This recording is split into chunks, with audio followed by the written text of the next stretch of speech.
రైతు బాంధవుని రైతులందరూ సంతోషంగా ఉన్నారు మా ప్రభుత్వంలో అంటున్నాడే. అదేం లేదన్న, మాకు డైరీ ఫామ్ ఉంది.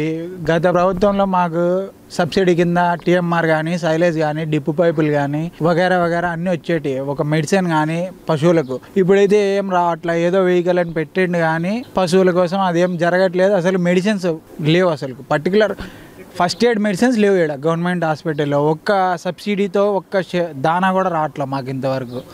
గత ప్రభుత్వంలో మేము ఒక్కరమే వచ్చేసి 2 లక్షల సబ్సిడీలో దానా బుక్ చేసుకున్నాం. గత ప్రభుత్వంలో గోకులం కింద కట్టిన షెడ్డుకు కూడా ఇంతవరకు మాకు బిల్లు లేదు.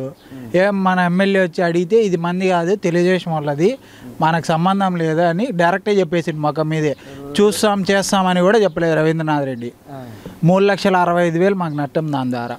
78,000 బిల్లు పడింది. ఆ బిల్లుకు 1,10,000 అనేసి బ్యాంకులో చూపిస్తాను. ఏమని అడిగితే మీకు ఇంకా పడదు బిల్లు అంటాను లోకల్ వాళ్ళు. అది ఉండే సమస్య. 30,000 ఎక్స్ట్రా డబ్బులు చూపిస్తాను మాకు. ఏమని అడిగితే మీకు అసలు పడదు, ఇంకా డబ్బులు ఎక్కువ మాట్లాడితే అని అంటారు. డబ్బులు పడదు, ఇంకా అయిపోయింది టీడీపీ ప్రభుత్వంది, ఇది మాకు సంబంధం లేదని చెప్తాను.